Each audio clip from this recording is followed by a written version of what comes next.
ወደ አረብ ሀገር ለመሄድ የተዘጋጃችሁ ነው? ቋንቋውንና ባህሉን እንዴት ለምደው ይሆን? የታዘዝኩትን መረዳት አቅቶኝ ብሳሳትስ የሚል ጭንቀት ውስጥ ናቸው? እንግዲያውስ ይህ ኮርስ ለጭንቀታችሁ መፍትሄ ይዞላችሁ መጥቷል። ሰላም፣ ነቢል እባላለሁ። የስፒክ ቱ ሪች ኮንሰልተንሲ ኤንድ ትሬኒንግ መስራችና ስራ አስኪያጅ ነው። ለብዙ ዓመታት የቋንቋና የንግግር ክህሎት አሰልጣኝ በመሆን ሰርቻለሁ። በሺዎች የሚቆጠሩ ተማሪዎችም በኦንላይን አስተምሬያለሁ። በማህበራዊ ሚዲያዎች ከ1.5 ሚሊዮን በላይ ተከታዮች ያሉኝ ሲሆን ይህን እውን ማድረግ የቻልኩት ደግሞ ሰዎች ወዲያውኑ ሊነጋገሩ የሚችሉበት ቋንቋ ላይ ትኩረት አድርጌ በማስተማሬ ነው። ከማስተምራቸው ቋንቋዎች አንዱ አረብኛ ሲሆን ተወልጄ ያደግኩት አረብኛ በሚነገርበት ሀገር በመሆኑ ቋንቋው ለኔ የማንነቴ አንዱ አካል ነው። ይህንን ኮርስ የማስተማር ፍላጎቴ የተቀሰቀሰው በአረብ ሀገራት የሚሰሩ ብዙ ኢትዮጵያውያን እህቶቼ በቋንቋ ውጥረት ምክንያት የሚደርስባቸውን ስቃይ ስመለከት ነው።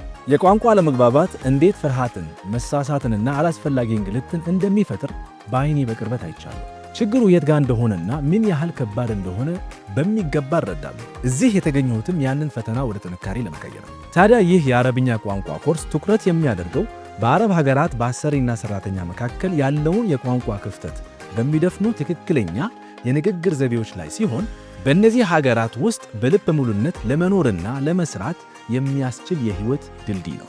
አብዛኞቹ የቋንቋ ትምህርቶች የሚያስተምሩት መደበኛውን የአረብኛ ፉስሓ የሚባለው ቋንቋ ነው። ነገር ግን በቤት ውስጥ ለሚሰሩ ሴቶች የሚያስፈልገው ላህጃ የተሰኘው የአረብኛ ቋንቋ የአነጋገር ዘይቤ ሲሆን ብዙ ሴቶችም ይህንን ዘይቤ ባለማወቃቸው ምክንያት ከአሰሪዎቻቸው ጋር ለመግባባት ይቸገራል። ታዲያ ይህን ኮርስ ልዩ የሚያደርገውም ይህንን ላህጃ የተሰኘው የአነጋገር ዘይቤ ማካተቱ ነው። በዚህ ኮርስ መሰረታዊ የአረብኛ ቋንቋ ንግግር ትማራላችሁ። የቤት ውስጥ ስራዎችና የልጆች እንክብካቤን የሚመለከቱ ንግግሮችን በቀላሉ ትለምዳላችሁ። ትዕዛዞችን በግልጽ የመረዳትና ፍላጎቶቻችሁን በትክክል የማስረዳት ብቃትን ታዳብራላችሁ። ሳትፈሩና ሳታፍሩ አልገባኝም ብላችሁ የመጠየቅን ጥበብ ትማራላችሁ።